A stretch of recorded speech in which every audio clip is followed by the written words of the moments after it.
Welcome back to another episode of the Gifted Performance Podcast. If you haven't already, make sure to like the video and subscribe for future content. For more information about our one-on-one coaching and other training or nutrition options, visit giftedperformance.com. Our newest feature, the Gifted Express, offers premium programming for bodybuilders, powerlifters, Olympic weightlifters, and lifestyle clients for only $30 a month. Enjoy the video, we'll see you on the next one, and as always, stay gifted. Welcome back, guys, after a long hiatus to what I'm going to call Season 2. Season 2 of the GPP, Gifted Performance Podcast, back to bring you knowledge and practical takeaways to improve your own general physical preparedness. It's the same three faces, but we've got a brand new structure. I'm going to go around the horn. It's four faces. Four faces? Well, I don't count. I'm just this faceless anomaly. No one actually sees me as a human being anymore. Let's go around the horn. What are the latest happenings in the lives of Dominic Cusa, Jason Holt, and Paulie Roquette? Dom, what's been going on? What are the latest things? I'm going through a midlife crisis, I think. I would have to agree. I've seen that, and I'm worried about you, and I want to know, are you excited? A what crisis? Midlife. I think I'm only making it till I'm 50. I was going to say, how old are you? That means you're what, 28, 29? So 27. Like 29? That means you're going to die at 54, 55? It's a good round age. Let's see. You're 29, I'm 27. right? 27. Holy shit. But no, everything's good. Season's off to a good start. My son's about to be 3 months old. Wild. He's That's sleeping insane. through the night now. We're getting 7-8 hour stretches now. Selfish.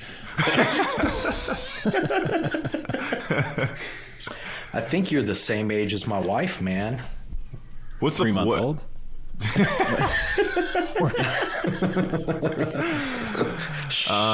Dom has a new Instagram account where you can keep up with all things vehicle and Midlife World of crisis Warcraft at the same time. You want to plug that? Let them know where they can find Well, you. it wasn't meant to be plugged. Then you don't know where it is. What do you... Then you don't know where we're it just gonna is. keep it anonymous. It's anonymous. Then you have to find it on your own. What do you do with your Dom, you got vehicle? one of those too? What do you do I with do your... have one of those. I know you have one of Find those. it. What do you do with your vehicle on Instagram? You know where the tailpipe I'm is? just making You know it what pretty, fits making it sound conveniently good. inside of a tailpipe. That's what he's doing. Terms of service, Instagram, come at the man. All right, here's the thing: if you find Dom's, If you secret find it, I'll account give you 20% off. and you send it to me, I'll send you a Gifted Performance sticker.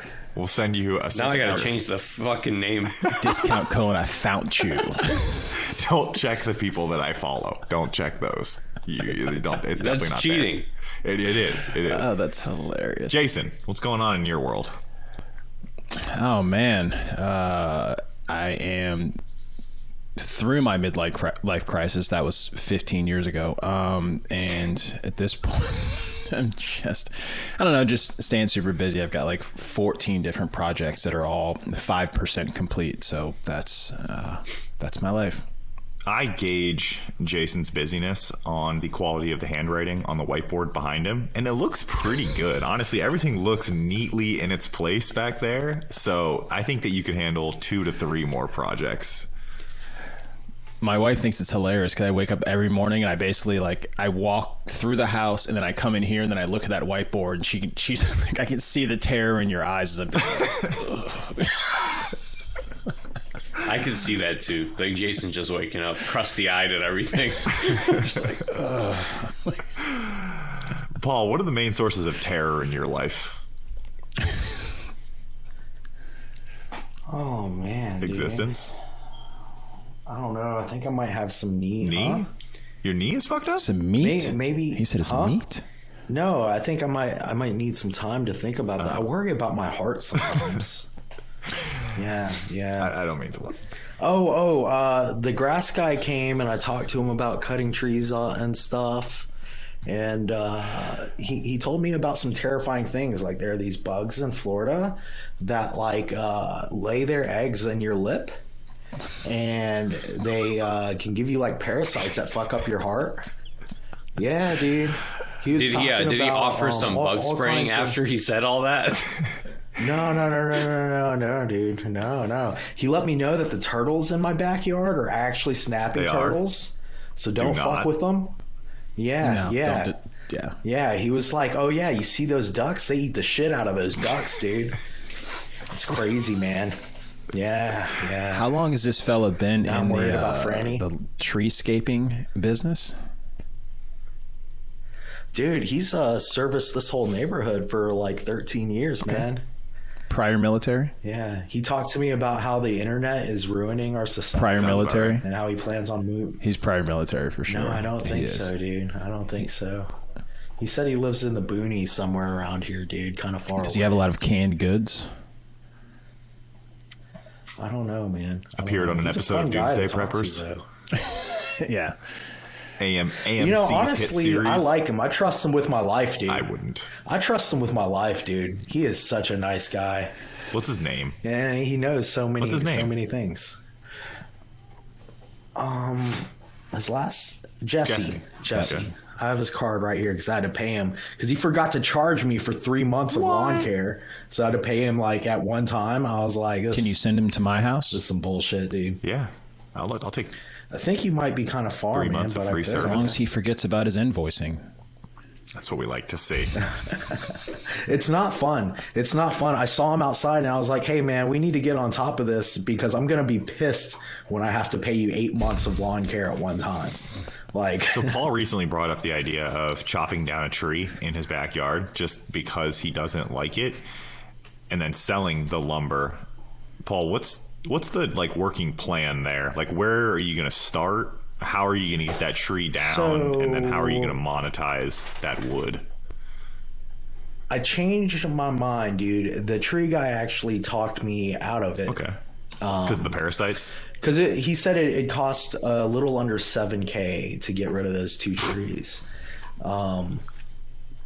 How? Like he was going to charge you $7,000? What do you mean? Supply chain. A little under. Supply fleece. It's very hard to get equipment in my backyard because the houses are close together and there's fences and stuff.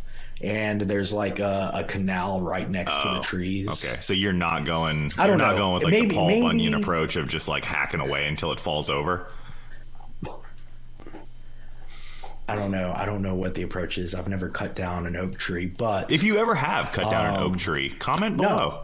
How did you get it down? maybe he was trying to rip me off. He was I probably don't trying to know. rip you off. But That sounds like a ripoff.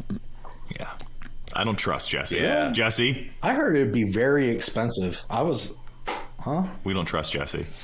I don't know. I have man. a tree guy, Paul, that I can pass on to you. Not that kind of tree guy. I think I'm Jason. going to keep Wrong him tree. because what he also told me was he told me that it provided lots of shading, and if I got rid of those trees, that my back patio would be unbearable to sit on in the summer. Yeah. That's probably and accurate. and that they probably help my AC bill. So I think I'm just going to trim them a couple times. Okay. Yeah, when we moved in our house, we actually planted trees. Or no, a couple times, or trim them once every couple years. Yeah. Well, at my new that house, stuff. guys, I actually bought a house. It was actually successful. I tamed the market. Congrats, Thanks, man. Thanks, guys. Thanks. Congratulations. Did you have to pay $100 over asking? I did not. We offered 115 over asking, which hurt my soul, but it didn't go that high. Huzzah! Finally, at long last, Winning. It's good. It worked out. We've got nice palm trees back there. It's like they're little guys, and there's 3 of them, and they all grow out of little ones. It's all artificial stuff back there, which is what I like. You also have like they cemented in a kiddie pool. So that's that thing is sweet. Above ground, it's like a 5-person max. It's maybe a step up from a hot tub. So We've got if one we of do those. have a pool party, we're touching toesies down there. So get comfy, It's boys. the best. Does it have jets? I don't know. I don't know if it has jets. When I saw it, I was like, "That's gotta be a hot It's tub." not. It is definitely not. So when we're gonna move on after this, but when I went to see the house, I saw something that I had never seen before. Some guy like brought his kid. The kid was probably like 15 or 16 years old. The kid took his shirt off and went in the pool during a showing for the house, which I don't know if that's allowed. I feel like that's definitely not allowed. He wanted to show you how good it worked. In Florida, that's just part of the real estate experience. And then I told the agent, because I was talking to him, and I was like, there's a person in the pool. He's like, ha. He's like, wait, really? And he looked, and the kid was in the pool. I'd never seen that before. But that's a very Did you tell Florida him? thing Did you tell him when you buy the house you want some new? Did you tell him when you buy the house? Piece of shit probably went in the pool and peed. They better change that water. I bet he peed in my pool. He was like, "These people are going to offer more than us, want some so crisp I'm going to pee water." in the pool." All right, let's get into our actual episode today. I hope that was enough witty banter for you guys. You guys said you missed it. So with season 2, we have decided to separate the show into segments. We've got 4 segments that we are going to work through. The first of which is going to be a taste of the internet. A taste of the internet is where we take something that we see. Maybe it's an influencer post. Maybe it's, a research article that we saw, something that we saw, Facebook, Instagram, something like that. And we just discuss it briefly. Second segment is going to be a question from the crowd. That's where we need your guys' help. Ask us some questions. Third is going to be the topic of the day, a brief discussion on whatever we think the topic of the day should be. And then we're going to finish things with good news, everyone, with a little bit of good news from Gifted, from the industry, from whatever it may be. I'm circling back to something that is not super good news. Guys, something that's made waves on the internet. It's been kind of appearing every 1 to 2 months. We see this, a high profile bodybuilder passing away, the most recent of which was Cedric McMillan. A lot of people on the internet have had their takes on what the cause of this is. Why are bodybuilders dropping dead? You see, some people say, oh, it's the Fauci ouchie. It's because bodybuilders are bigger than they've ever been. It's this, it's that. What do you guys think in terms of what the kind of etiology of the death actually is? And then what do you think of people's takes on the internet? Is it helpful for people to jump into the comments section and get super argumentative? Does it push the conversation in the correct direction, or what? I think it's years of steroid abuse, because undoubtedly that is going to shave years off of your life. And then I think the bickering back and forth comes from 2 crowds. One crowd that knows that steroids are doing that, and then the other crowd is the ones that doesn't want to admit that steroids do that, to just enable their own use and their own abuse. So I think I have a group chat with a bunch of my athletes, and we were talking about it this morning because Seth Feroci put out a video. It was titled steroids will kill you or something like that. And in the video, he was talking about essentially it'll never stop because nobody wants to see natty bodybuilders on the stage. Sorry, Jason. No offense taken. And then he was just talking about how you're accepting the fact that this is going to happen. We'll cheer you on, but we're not going to be sad when you die because you're making the conscious decision to do all of that. So then a bunch of the guys in my chat were talking and just trying to, but it was interesting because I have guys in the chat who don't have kids, who are younger, and then I have guys who are older who have families, and it's very interesting to see how it was receptive between the two. Some people were just worried about making sure their blood work was good, and then the others were worried about, hey, I think I'm going to be stopping all of this really soon because now it's starting to scare me. So I think I even in my own kind of group have both ends where they want to enable their usage by saying they're staying safe, doing blood work, all those things. But, in reality, blood work doesn't show arterial stiffening or plaque buildup or things like that. And really that's the main driver of when you're on, a steroid blast. You're just speeding up, arterial sclerosis at that point. And that's where that whole term shaving years off your life comes from. So I think it's something that, I don't think it'll ever be constructive because you have these 2 parties of people out there that try to, just enable what they're doing. And then you have another group that's very, aware of what they're doing. So it's just going to be a constant bickering back and forth. And I think it just comes down to what you personally are going to do about it. Dom, when it all happened, Isn't that kind of fucked up? You shared a post from Trained by JP. Yeah. Do you remember what that post was? What the gist of that was? I think in editing, Jake can kind of pull it up and throw it on the screen for us. But what was the overall idea there? Because I think it was a really good point. I can pull it up. You guys talk, and I'll find it. Paul, sorry I interrupted you. Isn't that fucked up to say that, like, oh, because you do this, we'll cheer you on, but we're not going to be sad when you die? I mean, yes and no. I guess like, I don't feel super remorseful if somebody's abusing to the point that it kills them. Well, I don't feel super remorseful in general because I don't even know the guy, right? But, like, you know, it kind of is a tragedy. Like, a lot of people die that from things that, you know, maybe could have been prevented, or behaviors that don't lend well to longevity, but we don't look at them and say, I don't feel bad for that guy. With JP's post, people with families, everyone knew JP is like a big drug user. He was pushing a lot of drugs for a long time. He's on record saying, like, you need X amount if you want to truly grow and things like that. So he posted, I think a couple days after he passed, he said, we're all to blame. This is a mess and it has to be stopped. These deaths are not going to stop this year or the next year. We need to change the narrative. He goes, previously, I stated the narrative as, look, you have to push to get big. Just be careful. We have to change it to, if you have to push, this probably isn't the right sport for you. And so I think it was a good take on, like, if you find yourself having to push the thresholds of, you know, health and getting to the point where it's extremely unhealthy for you, you just don't have the genetics to do this. So this isn't what your sport should be.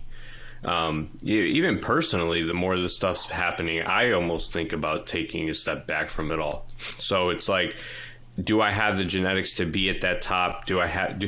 If I don't, why am I going to shave 10 years off of my life by trying to achieve something that's very unachievable? And that's kind of what JP's been saying, because JP's prior thought process before was, you can push to surpass those genetic limitations. Now he's coming back and saying, if you have to think you have to push to this point, this isn't the sport you should be doing.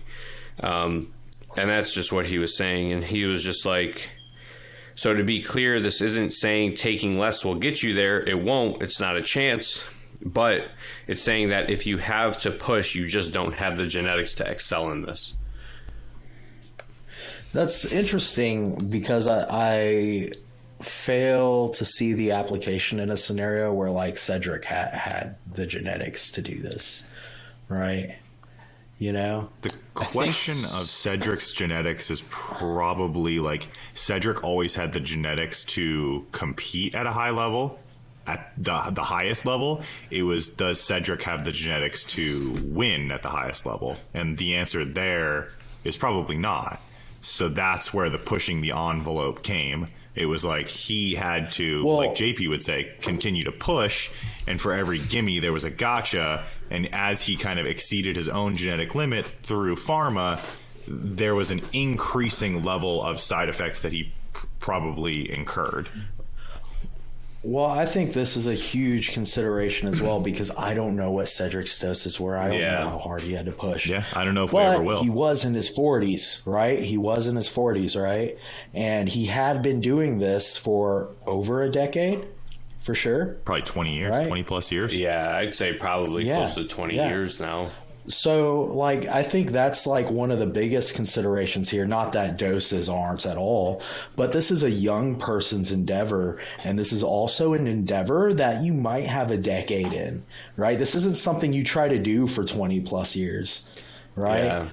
And I think that is setting you up to have an early. Well, and I think, too, if we look at, unfortunately, who has passed away, timeline-wise of things, they are older, where they started their, you know, PED usage, you know, like 10, 15 years ago, where those, you know, implementations of, like, health interventions, supplement interventions, watching blood work, doing all this wasn't really a thing. So, you know, yeah, they could the last 5 years be really on top of their blood work and everything, but the previous 15 years, they had no idea what was going on inside of them. So that could be, you know, and then think about it too, at the point, like take a guy like similar to, I'm not using Cedric, but take somebody like him, right? Genetics, can be really good, do really well at this, you know, starts really young, and everybody around him is telling him how good he could be. He's going to push and push and push and push and push. And at that point in his career, he doesn't have the money to constantly go to the doctor, constantly get blood work, constantly take care of those things. So it's like there's these long years of the person's a nobody kind of thing where they don't have the financial means. And then by the time they do, it might just be too late. Because when I followed along with Cedric, like he was dropping out of shows, didn't come to finals, like he was having heart issues then. So, you know, why did you push it again, kind of thing? I think Cedric had some issues with, well, he got the interesting virus, so that was something that he struggled with, and he was considered one of these these long haulers.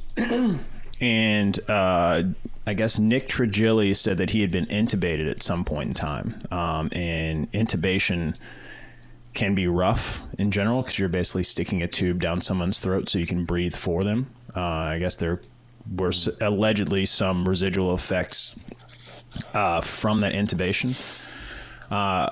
It's hard to bounce back from that because you get atrophy of like breathing muscles, your diaphragm or other muscles for breathing. So that could be a little bit of it. I've got a friend who was once a natural bodybuilder, just unbelievably intelligent human being, Jacob Orms, and he is actually going to school, I believe, to be an endocrinologist. He's been in school forever. And he made a post the other day where he said, and he never posts on social media. It's one of those things where he spends less time on social media than I do. So when I went on there, it's like the first thing I saw, because social media or Instagram basically drives whoever hasn't posted a long time to your feed first. And he said, I had no idea that there were so many fitness professionals that were closet endocrinologists. And on its face, I was kind of like, that's an interesting take, because I think even if you were an endocrinologist, there's probably things, or someone who knows some things about endocrinology, there's a lot of things that you probably wouldn't pick up, like Dom brought up. Like you would never pick up things like atherosclerosis or something like that. So it's almost as if you're diving into a realm, especially with how big bodybuilders are. And I think it is a combination of all those things. Like, you know, bodybuilders are getting larger, using substances that they probably didn't have to use to the extent that they were in the past, and sort of combining things that they just are unaware of. There's a ton of things that are probably, killing a lot of us right now that we have no idea that it's even happening at all. And then you start to add in substances that at the end of the day, there's no longitudinal studies on a lot of the things that these bodybuilders are taking to get into that condition. So who knows? So there's things going on in the background that you don't even know exist. And then you're adding in substances that you don't even know what could happen, mixing all these things together. Then you add in a virus that there is no longitudinal studies on that. You potentially add in a therapeutic in which there's no longitudinal studies on that. Nobody really knows. And there's going to be no idea of what is actually causing any of this. But it is interesting that it seems to be accelerated as of the past 5 or so years. I want to come back to that point, but does anybody, in terms of acceleration, does anybody know what Cedric's off-season BMI probably was? I'd have to imagine he was over 300 in season. I was gonna say how tall is he, Dom? He's like 6 foot, 6'1", 6'1", I think. Let me see, because like you could just, if you want to just off-season 6'1" bodybuilder is over 300. We can just say you're looking at a BMI that's. We could say 6 foot, 300 pounds. His BMI is 40 on the dot. Yeah, man, you're not supposed to spend like 20 years at a BMI of fucking 40, dude, you know? Yeah, and that's regardless if it's a muscle thing or not. Like, yeah, we could say like, oh, we're obese because we're muscular, but we're like tail end. Oh, you know, we're like tail beginning of what that is on a BMI scale. We're not 3 times the limit that it's supposed to be. Yeah. Yeah, you're saying no, like you, Ryan, Jason, myself, like we're like that 29, 31, that kind of BMI area. I'm pretty sure my BMI is like 35 or something. For the high score. For the gist of the conversation, like that's different than being at 41, 42, 43 for years, Absolutely. Muscular or not. Like that, your body's just not designed to be like that. It's no, Cedric, it's your heart's not. Cedric should have stopped a bit ago. So right? It's really what really hits home for me is that Cedric, his birthday. I'm looking at it right now. His birthday is the day before mine, and he's 2 years older than me. And wow, holy shit. Yeah, yeah.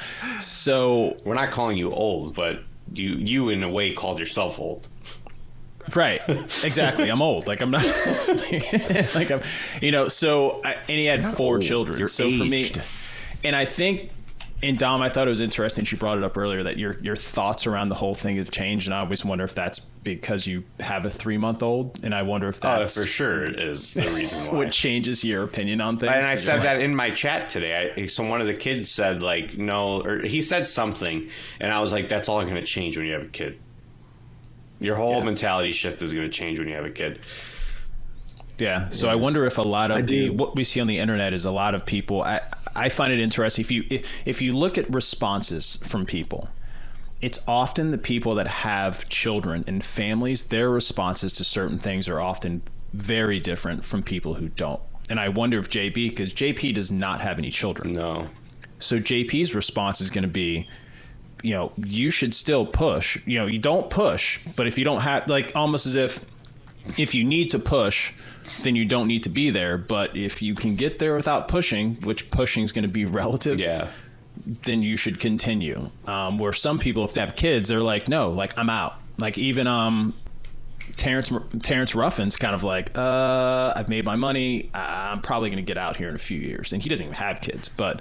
I think if you think about having children, if you have children, that'll definitely change your aspect or your outlook on a lot of things. So one point, probably, yeah. I know I'm starting to think differently, like just kind of being married and that stuff. So I imagine having like a kid changes some things. But I do want to revisit your point of seeming to happen at an accelerated rate. Do we know that it actually is happening at an accelerated rate? Or do we just, because of technology, live in a day where it's easier to hear about things and it's more in your face, right? Because, like, I think one consideration is, you know, like, say both. A decade ago or 2 decades ago, right? Like, you only really knew about people at the highest level of this sport, right? Or this activity, this competitive endeavor. But now even high level national competitors can have the same or like higher popularity even, you know, or like very low level pros. Like there are people who don't even compete. You know what I mean? Like you have a larger population of people that do this shoved in your face with high notoriety. And so I think you're bound to actually know about more cases now.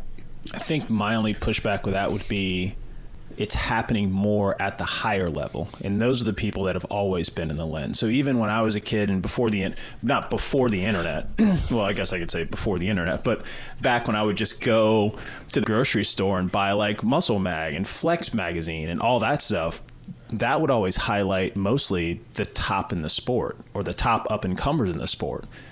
And I can say with some level of confidence that there's far more people at the top level or including close to the top level of the sport that are passing away with more frequency. Like we would never, like this is the first time in as long as I've been interested in bodybuilding, this is the first time that I've ever seen people from the top 10 pass away on a regular basis, it seems. Or top 20 even on a regular basis. Yeah. So I think it's a bit of a combo between the two. And I think about all the local level people that we don't hear about. Yeah. Because I'm sure that's at a even if they don't die. Think about the heart attacks you don't hear about. Think about those things you don't hear about, because you know, thankfully they didn't die. That's why you didn't hear about it. But you know, I'm sure that happens a lot more than we think it does.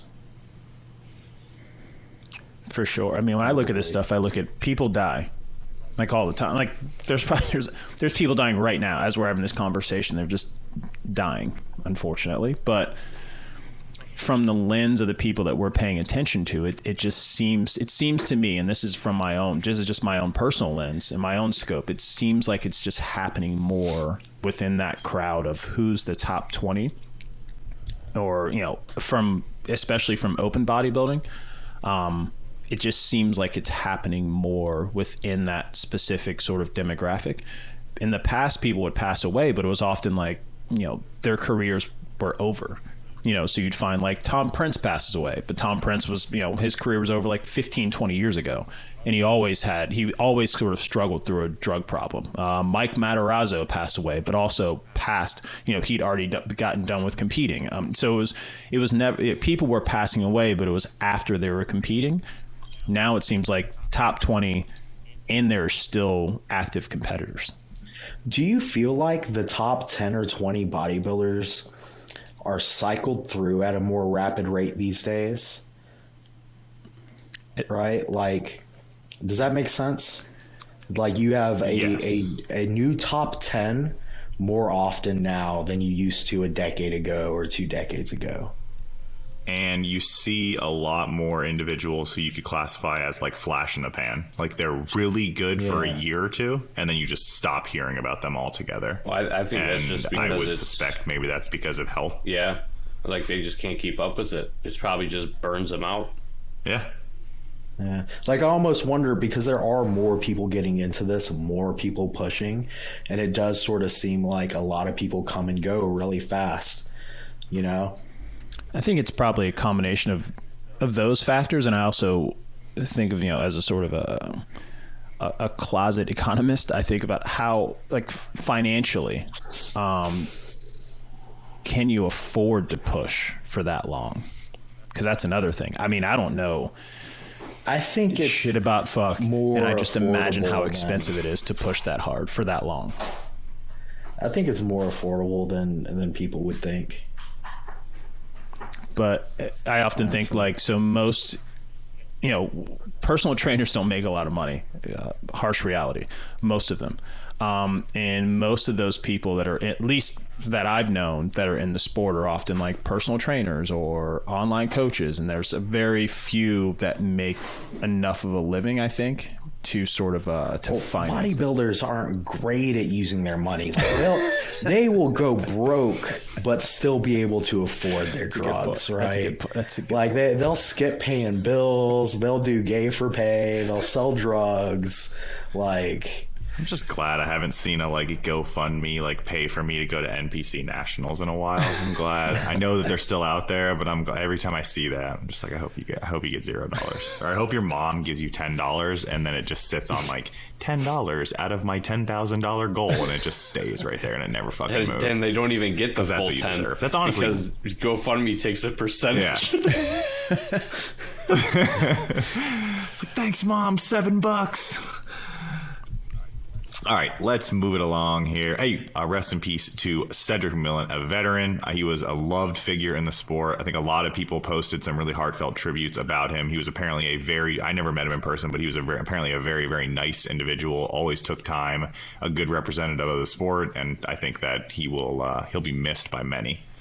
All right, our question from the crowd today is from @ColbyCross. Colby, if you are watching this, and we're going to tag you, so fucking watch it, man. That's a pretty sweet name. I know, right?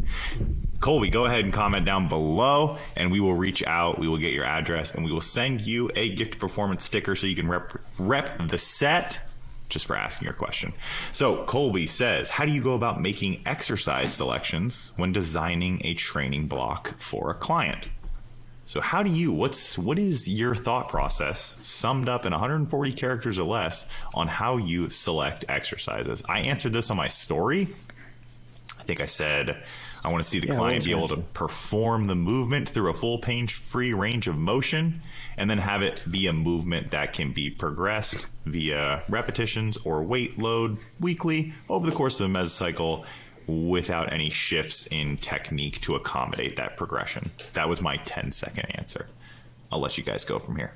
I start with meat and potatoes, and then ask them how it feels. And if they say it feels like shit, we change it.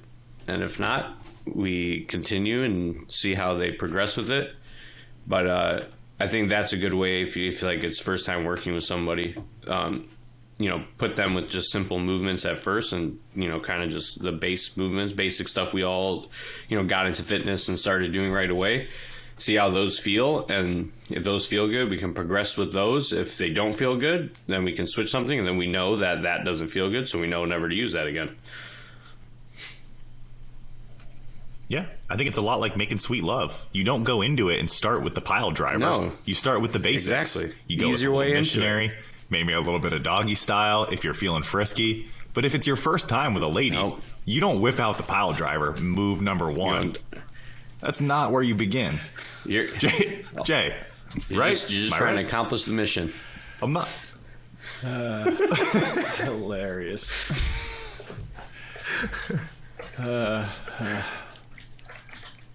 All right, Paul. Jay's like, I can't follow that. Okay, yeah. So a few things, and maybe not necessarily particularly in order, but I want to consider the skill level of the individual, right? And like the technical demand that might be required, and whether or not they can do it. I want to consider whether the movement is adequate for the job, or how good it is for maybe a target muscle, if a muscle is a priority, right?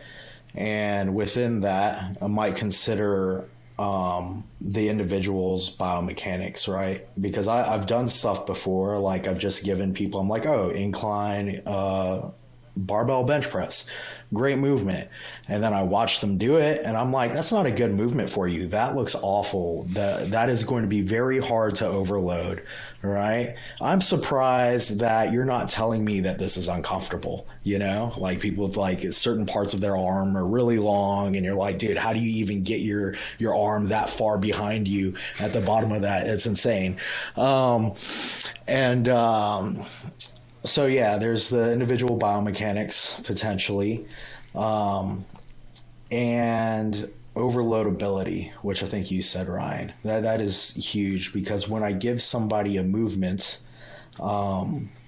if there's some muscles where you can't help but give them movements that just are very limited in terms of how much you can overload them, like a dumbbell rear delt raise with good technique at least. But like that's going to be the one of the biggest things is when I give somebody a movement, I want to be able to stick with that movement for as long as possible so that I can track progression. Yeah. And I think off the top of my head, that's all I can really think of at the moment. Yeah, I think those are all good points. I think removed from all the stuff that you guys have already brought up, which are all great things, I kind of start with first what the person needs to be better at. I think that's where I kind of start from. And as I shift the bulk of the things that I'm interested in more towards sort of sports performance and general population, not people that are in prison, but general population being just regular people. But I'll work with people in prison if you have the money. But so I kind of start with, what do you need to I got you on that one, Paul. I love that. You did, dude. I like it.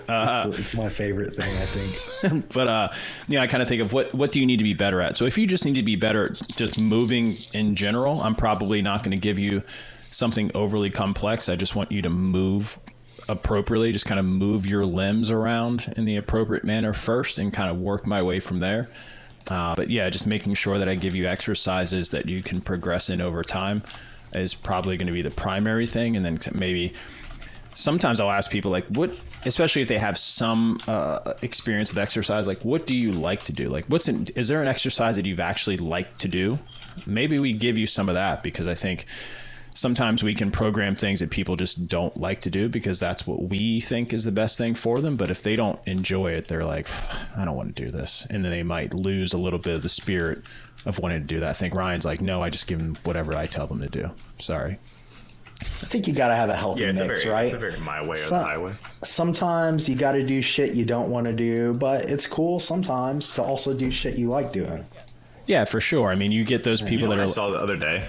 That like have like small legs, and they're like, oh, I don't like to squat. And it's like, well, that's probably why you also have small legs. That's the same thing. I don't like training legs at all. There's nothing. That this thought process can be shot down, but I saw someone post on their story the other day they were doing an exercise and they were like, man, I don't like this exercise because it's so humbling. And I was like, this exercise is humbling is probably a really good metric for choosing exercises that are good for you, because it requires you to use a lower absolute load and allows more long-term progression overall. This exercise is humbling usually means that I can't use very much weight, which is cool. We like that in terms of having room for progression. And it probably means that this exercise I'm not very good at. Now, they could be bad at it because of what Paul said, their biomechanical limitations, just an exercise that they're complete shit at and they're never going to be good at. But I was like, man, this exercise is humbling. I think it might be a decent little metric. I think for the exercise selection. I think the caveat there is that you are still able to overload in a reasonable manner, because you can be at such a disadvantage sometimes that adding a small amount of load, it becomes almost impossible. You're like, what am I going to do with this after 4 weeks? You know? Yeah. There are some exercises that just don't really lend themselves to load progressions very well. Like the bend, like a rear delt raise. Yeah. It's like, okay, if I go up by 5 pounds, that's a 33% increase. That's a little bit much. I wouldn't do that on my squat. I wouldn't go from 300 in week 1 to 400 in week 2. It's like any lateral raise. It's like, so where do we go from here? Like once you get, nobody's like, how much you lateral raising, bro? And you're like, 85. It's like, I don't know anybody that. How much are you lateral raising these days? Me personally, I think I've been at 20 pounds for 20 years, and I just add sets. I think it really hasn't budged. I've had clients try to tell me that. I've had clients try to tell me that. Dude, they're good form, 50, 60 pound lateral raises. I'm like, shut up. There's no way. Dude, whenever I see that on a sheet, I'm like, send me a video. Right away. Send me a video. The next time we do lateral raises, I have to see this. Let's see. So that I can send it to all my friends. You know what's crazy is I've never gotten the video, right? They never send the video. No, the video never comes. The video doesn't exist. Because they go to send the video and they watch it and they're like, I will say, I've had one guy. Right. I'm not sending this to anyone. That could legit raise his arm straight out. Was it Joey? 50 pounds. It was like a perfect. No, actually, was it Joey? Joey was doing front raises with 80 pounds. Was it Ryan Zaras? He has pretty. And I had to message him and be like, dude, Joey, let's pull 20 pounds off so we're not doing this. Sending it up with your hips and it looks like he's skiing. He's also 280 pounds. Jason, I think you brought up a good point that as we get into more sport specific applications, we need to be more obviously specific with our exercise selections, but that's a discussion that probably takes us another hour. So we won't dive headfirst down that rabbit hole. There's a lot of all right. Go ahead. I'm sorry. We can move on. No, go ahead. No, my all right has already been ruined. Now I got to think of something else. Next time I'm going to go with, okay. I've lost what I was going to say anyway. So we wasted that whole entire portion. Good. Jake, cut that. Good. Apologize to the crowd. I apologize to everyone that's listening. What? All right. Our topic of the day is a goal that a lot of people share when they first get started. Some, they pursue it wholeheartedly, thinking that it's, something that does happen pretty regularly. Others are very, what's the word for it? Fatalistic about it. They're I don't know. I think fatalistic is the word for it. And that is body recomposition, the ability to build muscle and lose body fat at the same time. Stronger by Science recently posted an article about a meta-analysis that was published pretty recently. Let me see when this was published. Meta-analysis was published in 2021, so published last year. And the article does a good job of outlining what it might look like to add muscle while losing fat at the same time. Gentlemen, let's start with maybe what you thought of the article, and then maybe some personal anecdote that you've seen about body recomposition, why you think it's possible, or why you think it might be a foolhardy pursuit. So I was always under the notion that it was possible to lose fat and gain muscle kind of the same timeline. Just from Dr. Scott Stevenson's book, actually, that How to Be Your Own Bodybuilding Coach, or I think that's what it's called. He had some good references in there regarding high days and insulin flux and how that can turn things into like an anabolic shift for a couple days, and why we might see some muscle development from that. Lyle talks about that, right? Isn't that what his whole ultimate diet is about, and everybody else has just kind of copied him? I think so. Jason wouldn't know. Jason's been blocked from Lyle's group for 4 or 5 years now. If you ask Lyle, that's what he would tell you as well. I think even Lyle will tell you though that it's not an optimal path towards the goal. But so I think Lyle's position would be that it is possible. It's just not the best way to lose fat or build muscle. You can do them both. You're just going to get the diminished returns on them at the same time. And I think that's what the article pretty much shows here. So the article kind of, and we'll link that. Jake, go ahead and link that in the description of the video. Recomposition is possible in certain scenarios. Sizable calorie deficit typically makes lean mass accretion an uphill battle. They actually put, this is interesting enough, they put 500 calories of a deficit being the point where lean mass building while also losing fat is impossible. I always said, you can probably recomp with like a 200 calorie deficit, maybe 250 calorie deficit. Anything above that, you're probably not going to be very productive. That's where I always cut it off. I'm wondering if you guys have had clients in the past that you've tried to recomp before, and if it was successful or not. So, I think we have a lot of concern. I didn't read the article. I wish I had. Probably would have something more meaningful to contribute. But I think you have to consider that most of the time in these studies, like the populations of people used aren't us. And I know, I don't know, man. How many times have you seen a study where they even give people 1 gram of protein per pound in a fat loss phase? Almost never. It's 1.4 grams per kilogram, 1.2 grams per kilogram. You know what I mean?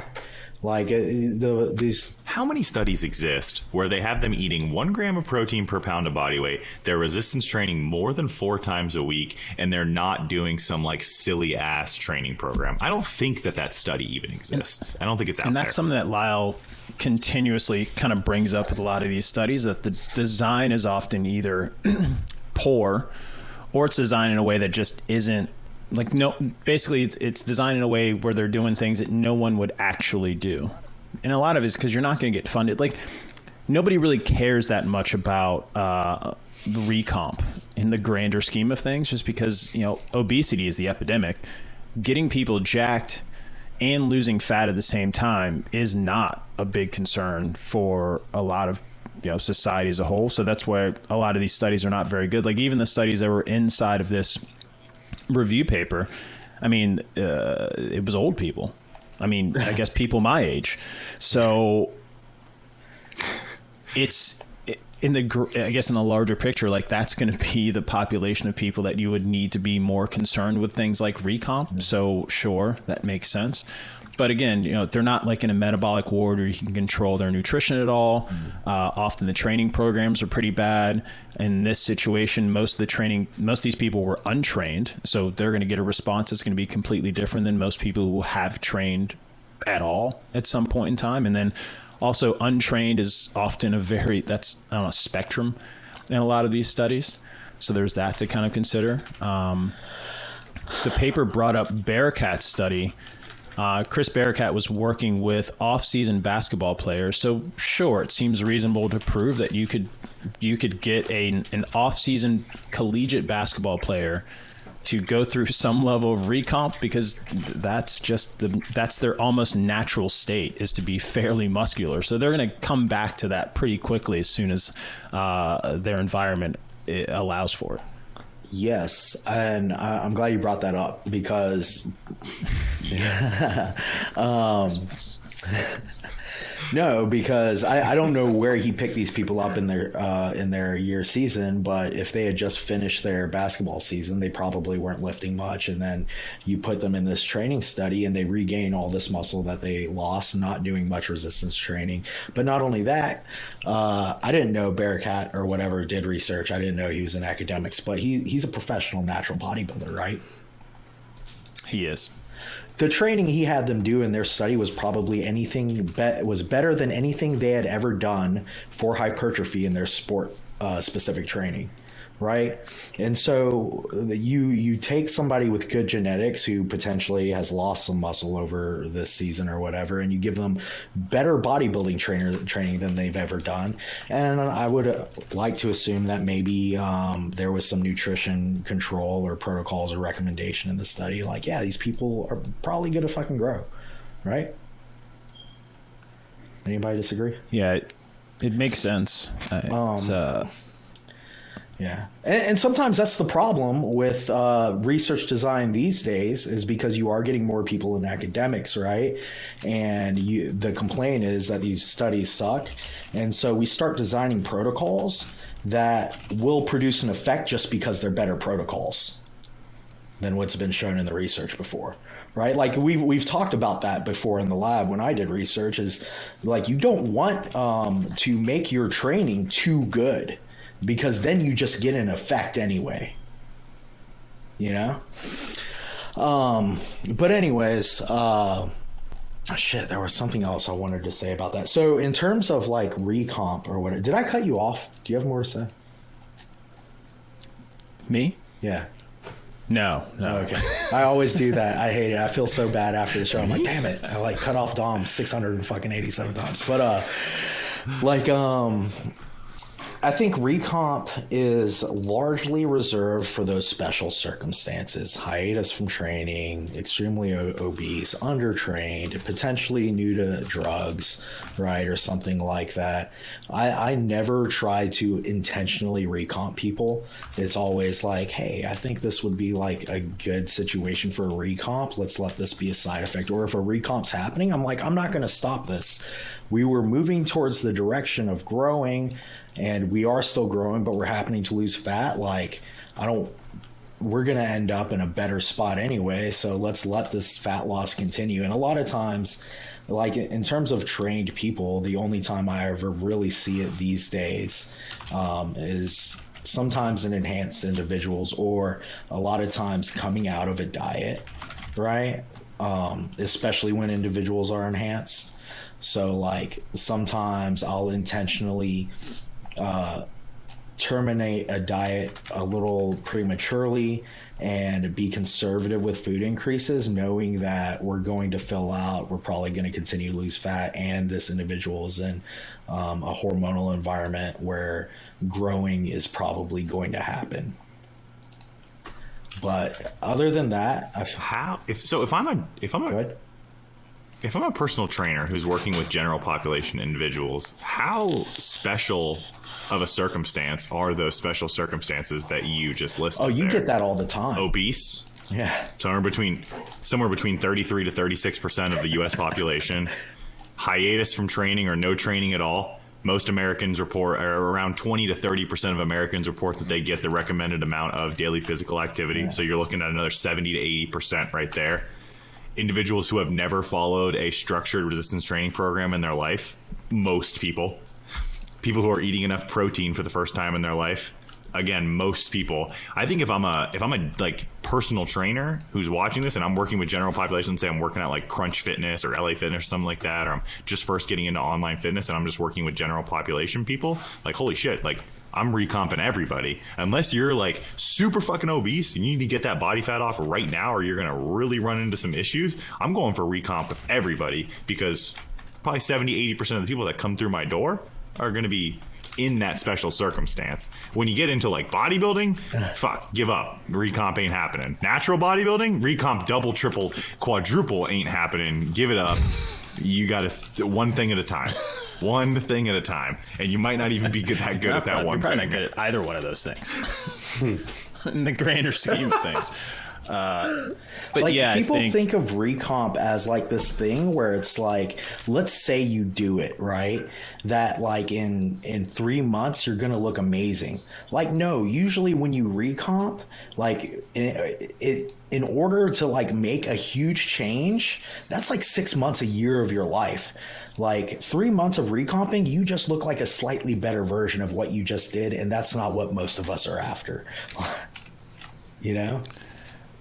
Yeah. I think that's going to be the misunderstanding, is that recomp probably isn't a long-term or a really fast experience. Like, it's not going to be like, oh, I recomped, I gained 10 pounds of muscle and lost 10 pounds of fat in the past 10 days. Like, no, that's not how it's going to happen. Even still, it's not, like, let's say you're 15-20% body fat, like visually in a photo, that is not going to be very noticeable.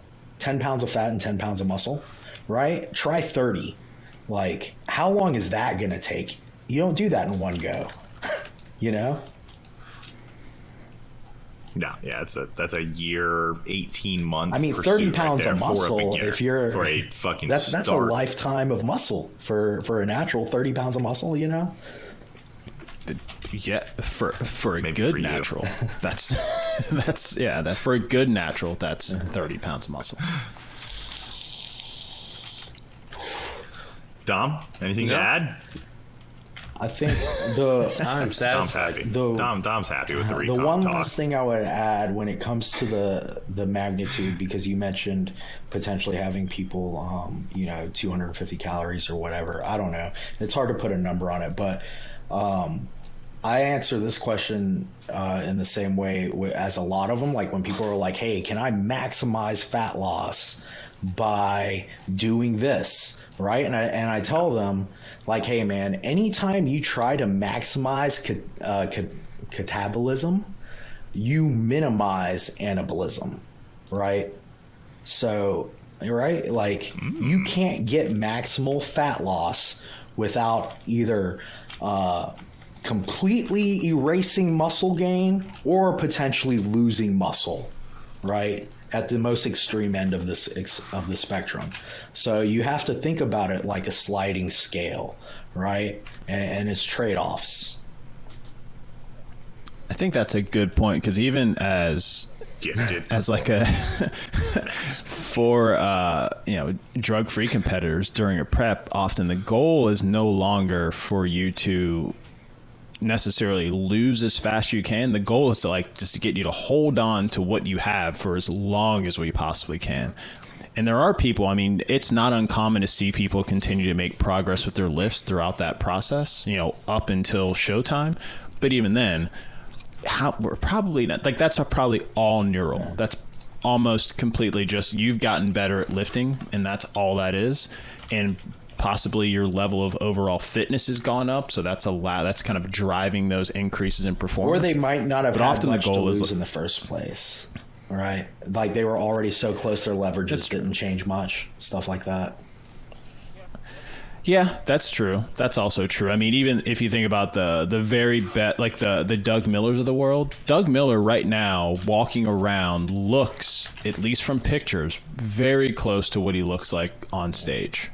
And he performs at a really high level that doesn't make sense. Like, he's like, I'm deadlifting 405 for sets of 20. I don't know why you would want to do that, but that's just what he does. People say that's a very when good people point. make that claim too, that they didn't lose any strength in prep, sometimes I wonder, like, did you not change your movement selection at all?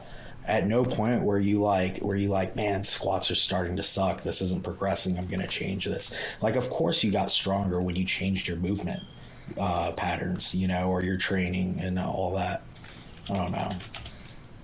But I really like what you said, is that the goal is to hang on to as much muscle as possible, because, you know, people will like to say that it's very hard to lose muscle while dieting or whatever. But it's like, if that were true, why are natural pros not trying to get as shredded as fast as possible? That's a good point. That's a good point. Why does it take, like, most... I wish Doug Miller's name wasn't Doug. Why? What do you wish it was? Something more epic than Doug. Like, you shake his hand and you're like, he's like, hey, I'm Doug, and you're like, I have to laugh at you.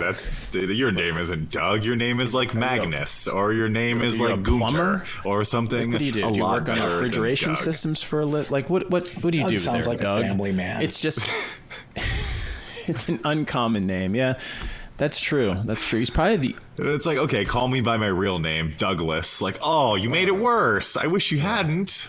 I guess if he went with it, because I believe Doug Miller is a biochemist. So I think if he stuck with his initial... He is fucking not. Is he? He is. What? Yeah, that's what he... I believe that's what... Yeah, I think he has a degree in biochemistry. Yeah, absolutely. I'm almost... Does he have the biggest arms of any biochemist in history? So you're telling me this guy has biochemistry knowledge, and we're gonna say that, yeah, he's natty, like works in a lab, has all the tools to his availability. And his name's Doug. I'm looking that up right now. Like, look at Dom right now. Look at Dom as he sits there, and imagine his name is Doug, and just try not to laugh. It's such a silly name. Doug Miller graduated as valedictorian with degrees in biochemistry and molecular biology and economics. Oh, so he's just super smart. I think Doug is a cool name. I think you guys are just saying it wrong, right? Any name is dumb if you're like, yeah, his name's Doug. Like... No, it's like Doug. It's fucking Doug. Doug can be cool. It sounds like dog. Doug. Like I'm saying dog. You're saying it as like D-U-G-G. We're saying it and it's like traditional spelling. Which, yeah, when if someone's name was Doug and they're like, it's D-U-G-G, I'm like, what the fuck? This guy is not messing around. This guy has to have some gang affiliation and some biochemistry knowledge. It could just be your accent that's changing it. I don't know. Doug. I don't like that. Yeah. But so I'm looking at the topic itself, and it says anecdotal experience, and I guess I'm currently kind of going through what I would consider to be a little bit of recomp, just because I do, like, I have. Take your shirt off. It's very hairy. But that's because my aerobic output is so high now that, and I'm kind of matching that with calories, not on purpose. That's just the way it happens most of the time. But I can say that I'm probably the leanest I've been at this body weight, and I assume that it's got to be some level of recomp, or it could just be the body hair that's covering up and it's obscuring the view. That could also be it, but it feels like what if he like took off his shirt and he shaved his like ab pattern into his belly hair, like and he was like, and he's just really embarrassed about that. Guys. Do you think that if we all took our shirts off together and he was the only one with a shirt on, that he would also take it off? No problems with taking my shirt off. Dom's like, nope, not taking off. Dom's sitting here wearing as much clothing as possible. Right? Well, it's 50 degrees here. In your house? It's summertime in Michigan. It's 50. Did your $600,000 house not come with a heating unit? It's cold. I'm not putting the heat on. I'm not turning. I paid $600,000 for this house. I'm not turning the heat on.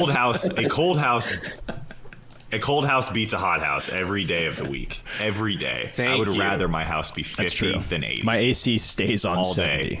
Every day. No, I'm done paying that gas bill. I would do anything to not have to wear a hoodie and a beanie in my own home. That's have you noticed that? 2 days ago. That's comfy. That's comfy attire. Have you noticed whenever you see pictures, like Dom posts, that's ridiculous. Dom posts training videos and everybody's wearing the same exact outfit. Like everybody has on a black hoodie and black sweatpants. Michigan, dude. That's just depressing and cold. It's because you never know when you need to like hide, like you need to get into the shadows. Or I trained in a hat the other day. Alexis and Dylan hopped out of the taxi in the Bahamas and they were wearing black hoodies and black. And I was like, guys, that's not what we wear around here. The other day, I finished a set and I had to like panic, rip it off my head, like fucking. That's the only way I train. I wear a dad hat, which is really just a hat. I don't know why it's called a dad hat, but whatever. Worn by a dad. Squeeze the bill so it's so small. So I have like this real tight window of vision, but it's so no one makes eye contact with me and decides they want to have a conversation, because I just want to get the thing that I have to do. I'm not intimidating enough. Like Paul, I'm sure, looks so intimidating that no one wants to talk to him in the gym. Yeah, I'm good. He's kind of scary. I don't want to talk to that guy. It's insane. I've never trained at a gym for so long. I had so few people talk to me. I've had one person, I think, smile. It's because you're terrifying. But yeah, man. I think it's the rat tail. You gotta grow a rat tail, dude. Yeah, that's a good point. I should grow a rat tail for sure. That's gotta be it. Ryan's probably sweating profusely at his CrossFit. All right, wrapping things up with good news. Wow. I can sweat profusely anywhere. The good news is that I'm very sweaty. No, the good news is that through quarter one of the competitive season, this has been the most successful competitive season at Gifted Performance thus far. We had a show in Michigan that we just basically won it as a team. What was it? 4 out of the 6 overalls? 3 out of the 5 overalls that we brought home? 3? No, 3 out of 5? Not. That's not too bad. 3 of them. That ain't too shabby. And I... Super Team Fit USA brought home our first podium finish. You guys are ballers. You guys are strong ballers. What'd you say, Dom? I mean, it's what we do. It's what we do. And we actually beat some teams that were decent. The second and third place team both had regionals experience, so we can't just say that we're beating up on scrubs. Jason had a first-time competitor. 2 third-place finishes for Duke Ukulele. A very good look for him. An improved condition. What else do we have going on? What else good? What other good news do we got? 2 days. Yeah. Dom's competing this Saturday. Surprise prep. That's what's going on underneath that hoodie. Gotta stay covered up, bro. Can't let you guys see. It's a secret. You can buy the ER course now. That's out. That's some good news. You can, and you don't have to spend hundreds all lump sum. Where could I buy it? I'm very interested. Where would I buy it? We have a subscription now that's $79 a month. I don't? Dude. It is at... That is extremely affordable. I would be a fucking idiot if I didn't go and buy that right now. And it's super convenient because Jake added a link in the description of this video. You can just click it and go start learning immediately. That's crazy. I'm going to do it. You are an idiot because you haven't done it yet. And I guess you can click the link, or you can go to courses.giftedperformance.com. Yeah, I know. Well, this is established. Yeah. We've got our second annual Max Out Blackout weightlifting meet the way it's supposed to be. Melbourne, Florida, July 16th. If you are looking to lift some big weights, come on through. Invitational and open division this year, so we are bringing some heavy hitters, some international level competitors coming through. That'll be fun. Jay, speed skating career, are we up, down, staying the same? So yeah, lots of time on the bike, trying to get these legs to do anything at all for an extended period of time. So we'll see how that works out. It might just be I really a little bit of it is trying to coax a particular personality within exercise science to come out of his retirement from speed skating, someone that we all know. And if he hears this, he knows who I'm talking to. Uh-oh. Is it Alex Boyven? He doesn't know what to say. It is not Alex Boy. Lyle was actually a speed skater, which is, I think, yeah. That was like his whole. Yeah, I actually did know he that. spent some time. Why he had such a.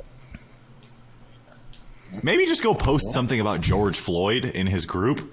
That was the last engagement I saw with you and him. Was the George Floyd that's where our communications. I think the speed skating is why he has a vested interest in exercise science. Well, maybe bring it back up, and that's how you kind of rekindle. Yeah, but the speed skating thing's going. It's been interesting to try to do two things at the same time, because I just have a really hard time giving up on training like a bodybuilder, even though I have no intention on competing anytime soon. So that's been a really hard. It's like a breakup. It's like the one thing, like I don't need to be with this person anymore. But I don't know that, because I've only had the one woman that I've loved for my entire life. If you're listening to this, Mrs. Holt, but do you think she made it an hour and 10 minutes into this? Katie, if you're still listening to this, blink twice. Are you in danger? Do any of our significant others listen to any of this? I guess Jimmy probably listens to some of this. No, she does not. Does Dina listen to any of this? Not. This is like our free zone. This is like our man cave here, where we can say what we want and do what we want, but we're still too terrified to Christina's do so. not listening to any Only of this, when right, I Paul? play it and she hates it. We love our wives. Great reviews across the board from the significant others. All right, folks. We'll see you on the next one, episode 2, season 2. If you want to do it the Netflix way and just wait for them all to come out and binge them, we like that too. Drop a comment, feed it to the algorithm, say something silly so we can respond to it. We'll get you on the next one. In the meantime, in between times, and as always, stay gifted. What should they do, Dominic? Oh. No, sign up for the ER course. Come on, guys.